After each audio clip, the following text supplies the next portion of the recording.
सबसे खास बात या सबसे बड़ा डिफरेंस जो इलेक्ट्रिक फील्ड लाइंस और मैग्नेटिक फील्ड लाइंस में ये होता है कि मैग्नेटिक फील्ड लाइंस हमारी एक क्लोज लूप को फॉर्म करती हैं।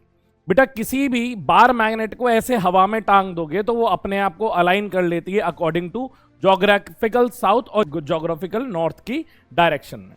अब यहाँ पे बेटा मैग्नेटिक ससेप्टिबिलिटी के बारे में बात करते हैं कि कितना रेशियो है कि मैंने एक्सटर्नल मैग्नेटिक फील्ड कितनी लगाई और उस एक्सटर्नल मैग्नेटिक फील्ड की वजह से कितनी इंटरनल मैग्नेटिक फील्ड अलाइन हो गई उस डायरेक्शन में, उसे बेटा जीटा एम से डिनोट करते हैं, जिसका फॉर्मूला I/H होता है। हेलो नमस्कार बच्चों, वेलकम टू फिजिक्स वाला। स्वागत है आपका आपके प्यारे से चैनल पे जिसका नाम है कंपटीशन वाला। आज बच्चों मैं लेकर के आया हूं मैग्नेटिज्म एंड मैटर का माइंड मैप। ये चैप्टर में बेटा थोड़ा थ्योरेटिकल जो पार्ट रहता है वो आपका ज्यादा रहता है, तो ध्यान से समझ करके अपने नोट्स बिल्कुल बनाइएगा। स्कोरिंग टॉपिक है और काफी ज्यादा आता भी है बेटा एग्जाम में, तो करके जरूर जाइएगा। शुरू करते हैं बेटा, आज हम क्या क्या पढ़ेंगे इसमें। शुरुआत करूंगा बेटा बार मैग्नेट से, फिर अर्थ मैग्नेटिज्म समझाऊंगा, टेंजेंशियल गैल्वेनोमीटर, मटेरियल फेरो और डायामैग्नेट, पैरामैग्नेट, इनके बारे में मैं समझाऊंगा मटेरियल में, और लास्ट में अपन खत्म करेंगे बेटा हिस्टैरिसीस लूप पे। अगर बार मैग्नेट की बात की जाए तो बेटा हमारे पास नॉर्थ पोल और साउथ पोल होते हैं। नॉर्थ पोल को हम लोग नेगेटिव कंसीडर करते हैं और साउथ पोल को बेटा पॉजिटिव कंसीडर करते हैं, और इस नॉर्थ पोल और साउथ पोल की वजह से बेटा हमारा एक डाइपोल मूवमेंट बन जाता है जिसे हम लोग मैग्नेटिक डाइपोल कहते हैं। यहां पे बेटा मोनोपोल होना एग्जिस्ट नहीं करता है, और यहां पे जो कैपिटल M है वो हमारा मैग्नेटिक डाइपोल मूवमेंट को रिप्रेजेंट कर रहा है। यहां पे अगर इसकी डायरेक्शन देखी जाए बेटा डाइपोल मूवमेंट की, the direction of magnetic dipole is from south to north direction में। Monopole does not exist. Magnetic field lines travels from north to south outside the magnet and south to north inside the magnet. आप देख सकते हो बेटा ये एक bar magnet है, north से साउथ बेटा इसकी मैग्नेटिक फील्ड लाइंस जाएंगी आउटसाइड दी बार मैग्नेट। जब इनसाइड दी बार मैग्नेट देखेंगे तो बेटा साउथ से कहां जा रही होंगी, नॉर्थ जा रही होंगी। और खास बात यह है कि बेटा कि हमारे पास मैग्नेटिक फील्ड लाइंस होती हैं वो forms a close loop. Close loop सबसे खास बात या सबसे बड़ा डिफरेंस जो इलेक्ट्रिक फील्ड लाइंस और मैग्नेटिक फील्ड लाइंस में ये होता है कि मैग्नेटिक फील्ड लाइंस हमारी एक क्लोज लूप को फॉर्म करती हैं। अगली बात ये कह रहा है बेटा कि like pole repel each other, मतलब नॉर्थ नॉर्थ और साउथ साउथ एक दूसरे को रिपेल करेंगे, और अनलाइक पोल क्या करते हैं बेटा एक दूसरे को अट्रैक्ट करते हैं, मतलब नॉर्थ और साउथ और नॉर्थ एक दूसरे को अट्रैक्ट करेंगे। अब यहां पे बेटा हम लोग समझते हैं कि when a bar magnet is suspended freely into the space it aligns itself according to geographical north and geographical south. बेटा किसी भी बार मैग्नेट को ऐसे हवा में टांग दोगे तो वो अपने आप को अलाइन कर लेती है अकॉर्डिंग टू ज्योग्राफिकल साउथ और ज्योग्राफिकल नॉर्थ की डायरेक्शन में। मैग्नेटिक एक्सिस कौन सी होती है बेटा, एक ऐसी लाइन जो नॉर्थ पोल और साउथ पोल को जोड़ रही होती है, उसे हम क्या कहते हैं, मैग्नेटिक एक्सिस। जैसे ये एक नॉर्थ पोल है, ये साउथ पोल है, तो बेटा इसको जोड़ने वाली लाइन हमारे लिए क्या हो जाएगी, मैग्नेटिक एक्सिस। वहीं पे अगर मैग्नेटिक मेरिडियन की बात करेंगे तो the plane containing the magnetic axis, तो बेटा जिस प्लेन में ये मैग्नेटिक एक्सिस आ रही होगी उसे हम क्या बोलेंगे बेटा, मैग्नेटिक मेरिडियन बोलेंगे। एक्चुअल में क्या होता है बेटा, कोई भी बार मैग्नेट रहती है तो उसके एक्चुअल जो डाइपोल रहते हैं नॉर्थ का और साउथ के, उसके बीच की डिस्टेंस और हमारी मैग्नेट की लेंथ जो रहती है वो डिफरेंस रहती है, और लेंथ ऑफ द पोल और length of the effective length of the magnet from end to end का जो रेशियो होता है दैट इज 0.84। और उस मैग्नेटिक डाइपोल मूवमेंट के टर्म्स में अगर लिखना हो तो m वेक्टर बराबर m plus m into L effective, और इसी को NIA के बराबर लिख सकते हैं, क्योंकि NIA याद हो तो इससे पहले वाले चैप्टर में हमने डाइपोल मूवमेंट का फॉर्मूला भी पढ़ा है, तो ये दोनों वैल्यूज को भी आपको कंपैरिजन करने के लिए पूछा जा सकता है। आगे चलते हैं बेटा, पहला पूछा गया magnetic field due to a bar magnet at point R, तो B का फॉर्मूला होता है B बराबर KM/R²। M बेटा यहां का डाइपोल होता है, magnetic dipole, not magnetic dipole movement, magnetic dipole. वहीं पे अगर फॉर्मूला मुझे मैग्नेटिक डाइपोल मूवमेंट के टर्म्स में लिखना होगा तो magnetic field due to a bar magnet along its axis, तो ये साउथ पोल है, ये नॉर्थ पोल है, ये बेटा लेंथ 12 दी गई है, तो बीच से सेंटर पॉइंट से R डिस्टेंस पे जो यहां पे बेटा हमारे पास मैग्नेटिक फील्ड आएगी B बराबर 2km। M क्या है बेटा, M कैपिटल M आया, यहां पे ये डाइपोल मूवमेंट है, अपॉन R³ के बराबर। वही मैं क्या कर सकता हूं बेटा, magnetic field due to a bar magnet equatorial position में भी देख सकता हूं, तो इक्वेटोरियल पोजीशन में कहां पे आ जाएगा बेटा, ये डायरेक्शन रहता है, और यहां पे जो हमारे पास बेटा डायरेक्शन निकल के आती है मैग्नेटिक फील्ड की, that is opposite to the dipole movement. Magnetic field की, नेट मैग्नेटिक फील्ड की डायरेक्शन ये आती है, इसलिए बी जो निकल के आता है बी बराबर minus K M vector upon R cube के बराबर होता है। सेम बेटा सिचुएशन चलती है।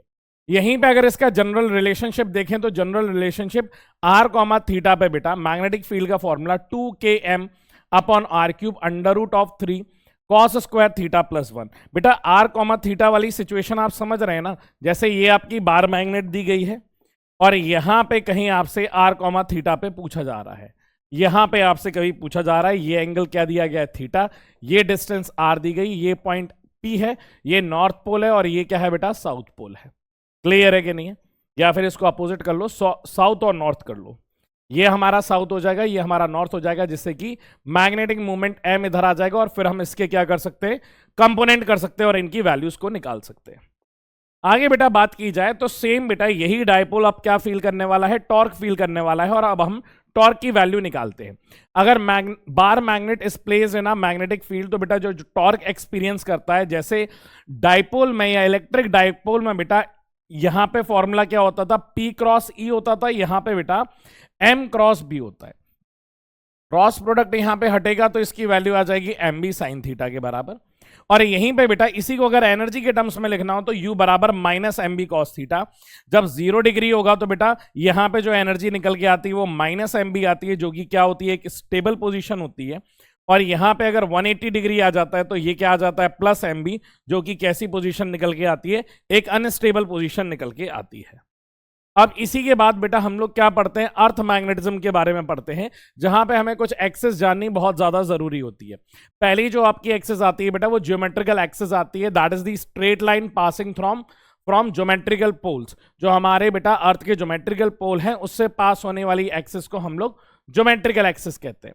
ज्योमेट्रिकल मेरिडियन क्या कहती है बेटा, it is a vertical plane which passes through geometrical axis of the earth. बेटा जब ज्योमेट्रिकल एक्सेस को मिलाकर के जो हम प्लेन बनाएंगे ना, वो हमारी कौन सी कहलाएगी, ज्योमेट्रिकल मेरिडियन। मैग्नेटिक एक्सिस कौन सी होती है बेटा, it is a straight line passing through magnetic pole of the earth, it is inclined to 11.3 degree from geometrical axis. बेटा इसको ज्यादा बेटर मैं डायग्राम के फॉर्म में बताऊंगा। जैसे आप यहां पे देख सकते हो बेटा, ये हमारा magnetic south pole magnetic pole है और ये हमारा क्या है बेटा, नॉर्थ पोल है। तो ये हमारी कौन सी एक्सेस हो जाएगी, मैग्नेटिक एक्सेस हो जाएगी। और यहीं पे अगर ज्योग्राफिकल नॉर्थ है, ये क्या है, ज्योग्राफिकल साउथ है, इनको जोड़ने वाली लाइन हमारी ज्योग्राफिकल पोल हो जाएगी। इन दोनों में जो डिफरेंस रहता है दैट इज 11.3 या 11.5 डिग्री आप कह सकते हो। अगर यहीं पे अगर प्लेन की बात की जाए तो बेटा ये वाले डायग्राम में आपको प्लेन थोड़ा डिटेल में नजर आएगा, थोड़ा सा आप नोट्स को डाउनलोड करके जूम करके देखिएगा। तो ये हमारी कौन सी है बेटा, मैग्नेटिक मेरिडियन है, और ये हमारा कौन सा है, ज्योग्राफिकल मेरिडियन है। ज्योग्राफिकल मेरिडियन कब बनेगा, जब हमारा जो प्लेन है बेटा वो ज्योमेट्रिकल एक्सिस से पास हो रहा होगा। मैग्नेटिक मेरिडियन कब बनेगा, कि जब हम मैग्नेटिक एक्सिस को लेंगे और उससे बनने वाला प्लेन बनाएंगे। मतलब ये जो एक्सिस दिख रही है, यहीं पे एक सीधे इस तरीके से एक कार्डबोर्ड को फंसा दीजिए या एक ब्लेड को फंसा दीजिए, तो वो जो प्लेन बन रहा होगा बेटा वो हमारा क्या बनेगा, मैग्नेटिक मेरिडियन और ज्योमेट्रिकल मेरिडियन बनेगा। क्लियर है कि नहीं है? हाँ सर। और यहीं पे बेटा आपको एक एंगल देखना होता है जहां पे फाई और थीटा बेटा दो बड़े इंपॉर्टेंट आपके एंगल रहते हैं। फाई एंगल क्या कहता है बेटा, the angle of declination, the acute angle between the geographical meridian and magnetic meridian, उसे क्या कहते हैं बेटा, angle phi, angle of declination. मतलब जो एंगल ज्योग्राफिकल मेरिडियन और मैग्नेटिक मेरिडियन में जो बन रहा होगा उसे हम क्या बोलते हैं बेटा, एंगल फाई बोलते हैं। और वहीं पे अगर मैं देखूं बेटा थीटा की बात करूं, थीटा क्या होता है, एंगल ऑफ डेक्लिनेशन होता है। यहां पे आप जो डी देख रहे हो ये वाला एंगल बेटा थीटा है। इसको हम क्या कहते हैं, एट अ गिवन इंस्टेंट, ठीक है, ये डी है ना, हाँ। थीटा क्या बेटा, at a given place it is an angle which the direction of resultant magnetic field of the earth with respect to the horizontal magnetic meridian. इसका diagram बेटा मैं पीछे दिखा रहा हूं, आप फाई देख लो। फाई किस किस के बीच का एंगल है, मैग्नेटिक मेरिडियन और ज्योग्राफिकल मेरिडियन के बीच का हमारा एंगल होता है। अब आगे चलते हैं तो बेटा ये एंगल थीटा है, ये हमारा मैग्नेटिक मेरिडियन दिया गया है, ये मैग्नेटिक फील्ड दी गई है। तो हमारी जो मैग्नेटिक फील्ड, जो बेटा मैग्नेटिक निडल हमारी horizontal magnetic field of earth से जो एंगल सबटेंड करती है उसे अपन क्या बोलते हैं बेटा, थीटा बोलते हैं। यहां पे अगर हॉरिजॉन्टल मैग्नेटिक फील्ड अर्थ की देखेंगे तो वो बी कॉस थीटा होगी, और वर्टिकल मैग्नेटिक फील्ड देखेंगे तो बेटा ये बी साइन थीटा होगी। अगर इन दोनों को हम डिवाइड कर दे तो टेन थीटा आ जाएगा, जो B V upon B H के बराबर होगा। क्योंकि इन दोनों के कंपोनेंट बेटा 90 डिग्री पे हुए हैं, तो अगर मुझे इसका मैग्नीट्यूड चाहिए तो b बराबर under root of B H square plus B V square भी हो जाएगा। अब यहाँ पे अलग अलग कंडीशन है, मतलब अगर मैं पोल की बात करूं, मतलब थीटा कितना हो जाएगा बेटा, 90 डिग्री हो जाएगा। वहां पे हॉरिजॉन्टल मैग्नेटिक फील्ड 0 होती है और वर्टिकल की वैल्यू मैक्सिमम होती है। और वहीं अगर बात करूं इक्वेटर पे तो थीटा की वैल्यू 0 हो जाएगी, हॉरिजॉन्टल वाली बेटा मैक्सिमम हो जाती है और वर्टिकल वाली क्या निकल के आती है बेटा, 0 निकल के आती है। ये वाली बात आप अच्छे से याद रखेंगे। अब इसके बाद बेटा कई बार हो जाता है कि आपको एग्जैक्टली थीटा नहीं दिया है, आपको अपेरेंट एंगल दिया है जिसको हम थीटा ए बोलते हैं। क्लियर है? तो यहां पे बेटा टेन थीटा ए बराबर BV upon B H cos alpha. Actual में बेटा हम जो एंगल लेते हैं वो हमेशा कहां से रहते हैं, मैग्नेटिक मेरिडियन से लेते हैं। पर कई बार हो सकता है कि आपको एंगल यहां से बेटा मैग्नेटिक मेरिडियन से नहीं दिया हो, कुछ एंगल सबस्टेंड करके दे दे, तो आपको ये जो अर्थ मैग्नेटिक फील्ड है इसके दो कंपोनेंट करते हैं, हॉरिजॉन्टल और वर्टिकल। अब आपके लिए वर्टिकल मैग्नेटिक फील्ड तो सेम रहेगी, पर आपको अब बी ना लेकर के बेटा बी एच कॉस अल्फा वाला कंपोनेंट लेना पड़ता है। जैसा आप यहां पे देख सकते हो कि BV upon B H cos alpha, तो एक थीटा ए की वैल्यू जो आएगी वो tan theta upon cos alpha आ जाएगी। अगर मैं ये बचे हुए एंगल की बात करूंगा तो बेटा बचा हुआ एंगल कितना होता है, ये टोटल 90 होता है, तो यहाँ पे 90 माइनस अल्फा कर दूंगा तो ये एंगल आ जाएगा। तो यहाँ पे टेन थीटा बराबर कॉस 90 माइनस अल्फा, तो यहाँ पे आ जाएगा ten theta upon sine alpha. तो यहां पे बेटा ये दो कंडीशन जरूर याद रखिएगा, जहां पे sine square alpha plus cos square alpha equals to 1। और यहां पे बेटा ये नीट में आया हुआ एक बार सवाल है जहां पे सिर्फ और सिर्फ आपसे यही फॉर्मूला पूछा गया था, जहां पे cot square theta A plus cot square of theta A dash बराबर कॉट स्क्वायर ऑफ थीटा के बराबर होता है। क्लियर है बच्चों? अब टेंजेंशियल गैल्वेनोमीटर होता है बेटा, टेंजेंशियल गैल्वेनोमीटर में क्या रहता है, यहां पे हमारे इस लूप में क्या होता है बेटा, वायर रहती है और हमारी अर्थ मैग्नेटिक फील्ड इस डायरेक्शन में रहती है। तो जब हम बेटा यहां से करंट पास करते हैं, ये इस तरीके से बेटा जुड़ा हुआ रहता है इन टर्मिनल से, और जब इन टर्मिनल्स में करंट फ्लो होता है तो एक क्या बन जाता है, सर्कुलर लूप में करंट फ्लो करने लगेगा। और अगर सर्कुलर लूप में करंट फॉलो करने लगेगा तो बेटा एक एक्सटर्नल मैग्नेटिक फील्ड बन जाएगी, और उसी की मदद से हम क्या निकाल सकते हैं बेटा, करंट को डिटेक्ट करते हैं। देखो, it is an instrument which is used to detect and measure electric DC current को हम क्या करते हैं बेटा, मेजर करते हैं। इसका प्रिंसिपल क्या होता है बेटा, टेंजेंशियल लॉ इसका प्रिंसिपल है, जहां पे बी नॉट बेटा that is equals to B H that is earth magnetic field is equals to tan theta, और जहां पे आई की वैल्यू बेटा 2bhr upon mu not are, बेटा ये हमारी मैग्नेटिक फील्ड रख देंगे जब एक रिंग में, जब एक सर्कुलर लूप में मैग्नेटिक फील्ड फ्लो होती है, करंट फ्लो होता है, उसके वजह से बनने वाली मैग्नेटिक फील्ड इनटू क्या आ जाएगा बेटा, टेन थीटा। और यहां पे हमारा जो करंट रहता है बेटा that is directly proportional to tan theta निकल करके आता है। ठीक है सर। अब यहां पे बेटा इसका एक अलग यूज होता है, that is known as vibrational magnetometer, जहां पे बेटा ये मैग्नोमीटर क्या करता है सर, ये वाइब्रेट करता है, इस तरीके से टांग देते हैं और ये ऐसे ऐसे इस तरीके से ये बेटा वाइब्रेट करता है। It is used to compare a horizontal component of magnetic field of the earth of two different places, अलग अलग places के टू, और क्या होता है बेटा, और to compare the magnetic field and magnetic movement of two bar magnet is called oscillation magnetometer. बेटा वाइब्रेशन को हम और किस नाम से जानते हैं, ऑसिलेशन के नाम से भी जानते हैं। यहां पे क्या होता है बेटा, टॉर्क लग रहा होता है, और टॉर्क में आर क्रॉस एफ अगर इसका देखोगे तो आर क्रॉस एफ और इसका आर क्रॉस एफ एक दूसरे को क्या कर रहा होता है, कैंसल आउट कर रहा होता है। मतलब इनका जब एंगल बेटा थीटा 0 होगा वही एक पोजीशन रहती है जहां पे ये इक्विलिब्रियम पे रहते हैं। अगर इनको कहीं पे भी डिस्प्लेस करेंगे तो इनका टॉर्क, कौन सा टॉर्क काम करेगा, रीस्टोरिंग टॉर्क काम करेगा, जो इसको फिर दोबारा से अपनी जगह इनको अलाइन कर देता है। ठीक है। अब यहां पे बेटा इसके अलग अलग फॉर्मूले आते हैं। पहला जो आता है, एसएचएम कर रहा है सर तो इसका टाइम पीरियड होगा, मैंने कहा बिल्कुल होगा। तो टाइम पीरियड ऑफ एसएचएम कितना निकल के आता है, टी बराबर 2 pi under root I upon M into B H. M क्या है बेटा, इसका मैग्नेटिक डाइपोल मूवमेंट, और बी एच क्या हो जाएगा, अर्थ मैग्नेटिक फील्ड। अब कंपेयरिंग बिटवीन मैग्नेट करेंगे तो बेटा पहली वाली का टाइम पीरियड निकालो, दूसरे वाले का निकालो, उसका अगर रेशियो चाहिए होगा तो under root of dipole movement का ratio that is m2 upon m1, क्योंकि यहां पे जो टाइम पीरियड है that is inversely proportional to root times of magnetic movement होता है। ठीक है सर। यहां पे बेटा comparison of magnetic movement of different sizes, पहला बेटा क्या किया हुआ है, दोनों को सेम डायरेक्शन में लगाया हुआ है। अगले वाले में क्या किया है बेटा, दोनों को अपोजिट डायरेक्शन में लगाया हुआ है। इस तरीके से अपोजिट डायरेक्शन है। तो पहले वाला जो टाइम पीरियड आएगा बेटा, दोनों क्या हो रहे हैं, ऐड हो रहे हैं, तो सम आ जाएगा that is m1 plus m2। और इस वाले में दोनों अपोजिट है तो यहां पे क्या हो जाएगा m1 माइनस m2। अब यहां पे कोई मुझसे टाइम पीरियड का रेशियो पूछेगा तो बेटा इनवर्स रिलेशनशिप आ जाएगा that is m1 minus m2 upon m1 plus m2 times of root आ जाएगा। और यहीं से बेटा कंपेयर कर सकते हैं earth magnetic field due to different places. तो यहां पे b1 upon b2 is equals to T2 square cos square theta upon T1 square cos square theta. ये भी हमारा क्या बता रहा होगा बेटा, मैग्नेटिक फील्ड का रेशियो बता रहा होगा। अब यहां से बेटा मटेरियल वाला कैरेक्टरिस्टिक शुरू हो जाती है, जहां पे मैग्नेटिक मटेरियल्स की बात की जाए तो सबसे पहला जो टर्मिनोलॉजी आती है दैट इज मैग्नेटिक इंटेंसिटी, जिसे बेटा H से डिनोट किया जाता है। मैग्नेटाइजिंग फील्ड H बराबर B not upon mu not होता है, जहां पे magnetic field upon permeability of free space के बराबर होता है बेटा म्यू नॉट। यहां पे बेटा H की जो यूनिट होती है वो एम्पियर अपॉन मीटर होती है।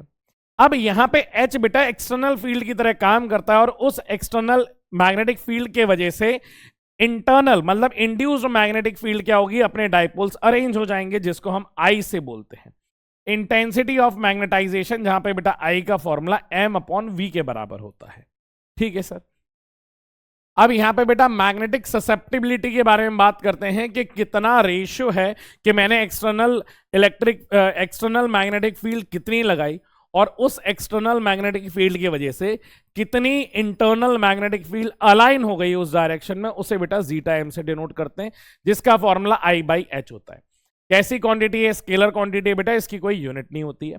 मैग्नेटिक परमिएबिलिटी की बात करें तो म्यू बराबर Bm/H होता है, जहां पे total magnetic field inside material upon magnetization field के बराबर निकल के आता है। यहीं पे बेटा अगर रिलेटिव परमिएबिलिटी की बात करूं जो कि म्यू आर होता है, उसका फॉर्मूला म्यू आर बराबर म्यू अपॉन म्यू नॉट, जहां पे बेटा अगर मैं रेशियो देखूं ये हमारे पास तीन बड़े ही इंपॉर्टेंट फॉर्मूले आ जाएंगे, जहां पे B/H is equal to mu not 1 plus I/H के बराबर होता है। म्यू बराबर mu not 1 plus zeta M बेटा यहीं से जो मैंने बताया मैग्नेटिक ससेप्टिबिलिटी। म्यू आर होता है 1 प्लस जीटा एम के बराबर। ये तीनों फॉर्मूले बेटा बड़े ही ज्यादा आपके काम आने वाले हैं। अब यहां पे बेटा मटेरियल प्रॉपर्टीज के बारे में बात करते हैं, जहां पे एक हमारे पास होते हैं डायामैग्नेट, दूसरा होता है पैरो और तीसरा होता है फेरो। अब ऐसे ही डाल लीजिए बेटा, यहां पे अगर पहले वाले में अगर हम कॉज की बात करें कि मैग्नेटाइजेशन किस वजह से होता है बेटा, वो उसके इलेक्ट्रॉन के ऑर्बिटल ओरिएंटेशन की वजह से होता है। और यहां पे किसकी वजह से होता है बेटा, प्लस स्पिन होता है, प्लस हाफ माइनस हाफ। यहां पे किसकी वजह से होता है बेटा, डोमेन की वजह से होता है। और जैसे ही आप बेटा एक्सटर्नल मैग्नेटिक फील्ड लगाते हैं तो यहां पे डोमेन ग्रोथ होने लगती है। क्लियर है कि नहीं है? अगर हम if substance is placed in a uniform magnetic field, तो बेटा अगर इसको अगर रख दोगे तो यहां पे बेटा मैग्नेटाइजेशन होता है poor, magnetization in opposite direction of Bm, क्योंकि यहां पे बेटा I की वैल्यू नेगेटिव में होती है। तो यहां पे अगर आप वैल्यू देखोगे तो यहां पे बेटा फील्ड कहां जा रही है, दूर दूर जा रही होती है। पैरामैग्नेट के केस में आते हैं तो बेटा इसका मैग्नेटाइजेशन होता है पर ज्यादा नहीं होता, क्योंकि यहां पे हमारी जो वैल्यू आती है बेटा वो हमारी किस में आती है, पॉजिटिव में आती है, बट बहुत स्मॉल वैल्यू होती है। यहां पे बेटा मैग्नेटाइजेशन बहुत ज्यादा स्ट्रांग होता है, क्योंकि यहां पे जो हमारे पास I की वैल्यू आती है वो पॉजिटिव आती है और बहुत ज्यादा आती है, इस वजह से यहां पे मैग्नेटाइजेशन ज्यादा हो जाता है। वहीं पे अगर बात करें बेटा I और H के कर्व का, क्योंकि यहां पे I की वैल्यू मैंने बताया स्मॉल है, नेगेटिव है, इसलिए ग्राफ बेटा नीचे चला जाता है। यहां पे I की वैल्यू पॉजिटिव है पर स्मॉल है, इसलिए बेटा कहां जा रहा है, ऊपर जा रहा है। यहां पे I की वैल्यू बेटा बहुत लार्ज है और पॉजिटिव है, इसलिए ये लीनियर ग्राफ को फॉलो नहीं करता। जब डोमेन ग्रोथ होने लगती है तो बहुत एब्रप्टली वो लोग आपस में बढ़ने लगते हैं, उनके डोमेन्स क्या करने लगते हैं बच्चों, इंक्रीज करने लगते हैं। वहीं पे अगर मैं बात करूं बेटा effect of temperature and G time का कर्व, दोनों ही देख लेते हैं बेटा। यहां पे ससेप्टिबिलिटी स्मॉल होती है, नेगेटिव होती है, अभी आपको बताया। और टेम्परेचर जो रहता है बेटा वो इंडिपेंडेंट ऑफ टी नॉट रहता है, बस नेगेटिव है, इसलिए क्या बना दिया है, एक स्ट्रेट लाइन बना दी। यहां पे अगर बात करेंगे तो यहां पे बेटा जीटा एम कैसा रहता है, स्मॉल रहता है, पॉजिटिव रहता है। और यहां पे बेटा जीटा एम किसको फॉलो करता है, 1/t को फॉलो करता है। और यही क्या बताता है बेटा, क्यूरीज लॉ।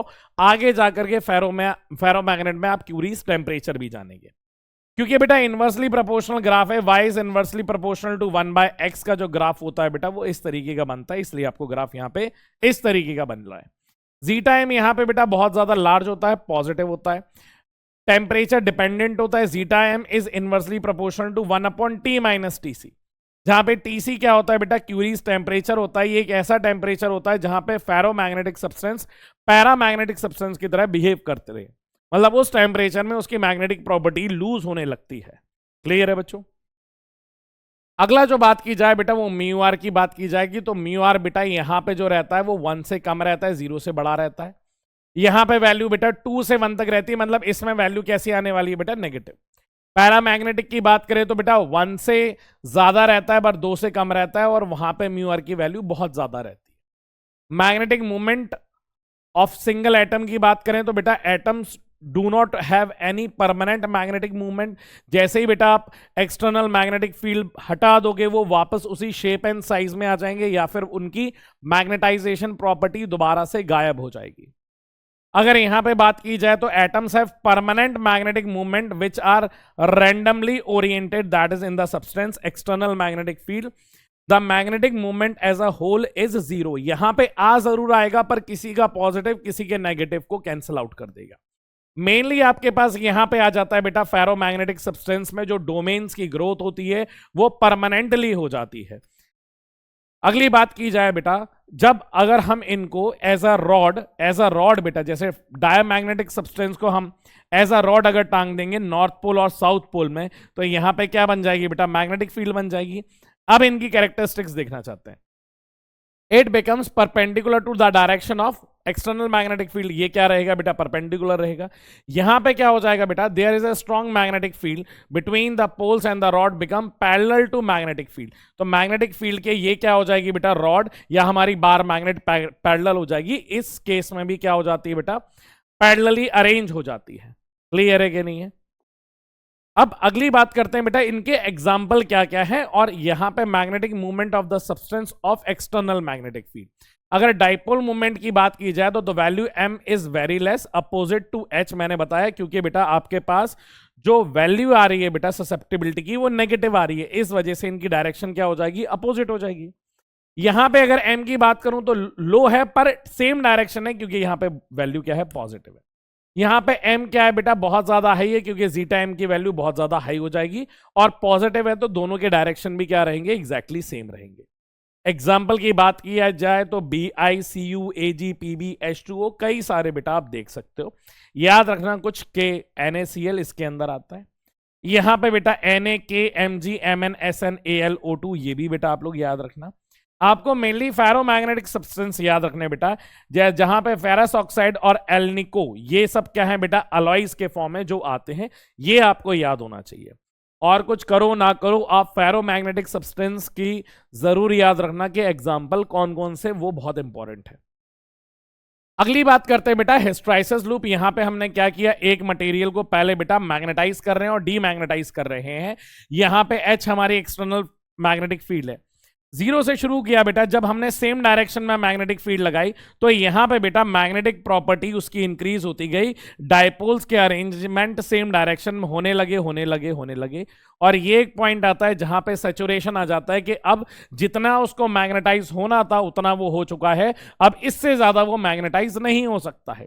उसके बाद बेटा H की वैल्यू हम रिड्यूस करते हुए ला रहे एग्जैक्टली ओरिजिन पे हम लोग क्या कर देते हैं, H की वैल्यू 0 कर देते हैं। पर H की वैल्यू 0 के होने के बाद भी हमारे पास I जो बेटा हमारे पास कुछ मैग्नेटिक फील्ड अभी भी इंड्यूस्ड है। तो जहां पे H की वैल्यू 0 हो जाती है तब भी हमें I मिल रहा है, उसे हम क्या बोलते हैं बेटा, रिटेंटिविटी बोलते हैं। अब हम ये पता करना चाहते हैं कि हम कितनी magnetic field opposite to that direction लगाएं। जिससे कि हमारी आई की वैल्यू 0 हो जाए। तो यहां पे आप ध्यान से देखेंगे तो एच की वैल्यू मैं कहां ले गया हूं, नेगेटिव में ले गया हूं। तो यहां पे बेटा डायरेक्शन मैंने अपोजिट लगा दी है आई के कंपैरिजन में। तो ये कम होते होते जिस इंस्टेंट पे बेटा आई की वैल्यू यहां पे 0 हो जाती है, वो एच की वैल्यू को जो हम कहलाते हैं बेटा वो कोरेसिविटी कहते हैं। और फिर ये मैक्सिमम करते करते बेटा फिर से यहां पे सैचुरेशन आ जाता है, बट इन अपोजिट डायरेक्शन। फिर से हम क्या करते हैं, यहां पे बेटा एच को 0 करते हैं, आई हमें मिल रहा है नेगेटिव डायरेक्शन में, और फिर हम एच को पॉजिटिव डायरेक्शन में करते हैं। और यही लूप बार बार चलता जाता है। ऐसी कोई भी सिचुएशन नहीं आती है जहां पे आई भी 0 हो और एच भी 0। और इसी पे बेसिस पे हमारे पास बेटा दो मटेरियल आते हैं, जहां पे सॉफ्ट आयरन रहता है। सॉफ्ट आयरन का ग्राफ बेटा बहुत छोटा ग्राफ है, क्योंकि ये जितना बड़ा ग्राफ होगा उतना एनर्जी का लॉस ज्यादा होगा।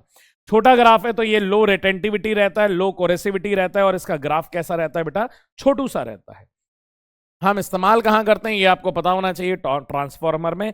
कोई इस तरीके से भी पूछ सकता है कि ट्रांसफार्मर में हम क्या यूज करते हैं, सॉफ्ट आयरन क्यों यूज करते हैं, क्योंकि उसका हिस्ट्रेसिस लूप जो रहता है वो बड़ा छोटा सा रहता है। वहीं अगर बात की जाए किसकी बेटा, हार्ड मटेरियल की, हार्ड मटेरियल में हाई रिटेंटिविटी, हाई कोरेसिविटी, और लॉसेस क्या होते हैं, हाई। और इसके जो एग्जांपल है बेटा that is steel and L निको। क्लियर है कि नहीं है, ये एग्जांपल आपको याद रखने। तो यहां तक था बेटा हमारा माइंड मैप किसका, मैग्नेटाइजेशन का और मैटर का। मैं बार बार कह रहा हूं कि ये सारी चीजें बेटा आपको तभी समझ में आने वाली हैं जब आप इनके नोट्स बहुत अच्छे से पढ़ेंगे। क्लास करना बहुत ज्यादा जरूरी है, तब जाकर के आप ये चीजों को अच्छे से समझेंगे। ये मैं दोबारा से दोहरा रहा हूं, ये एक बेसिक फ्रेमवर्क देते हैं आपके नोट्स। क्लियर है? तो चलिए ख्याल रखिएगा, पढ़ाई करिएगा, मिलते हैं आपसे अगले लेक्चर में। तब तक के लिए नमस्ते।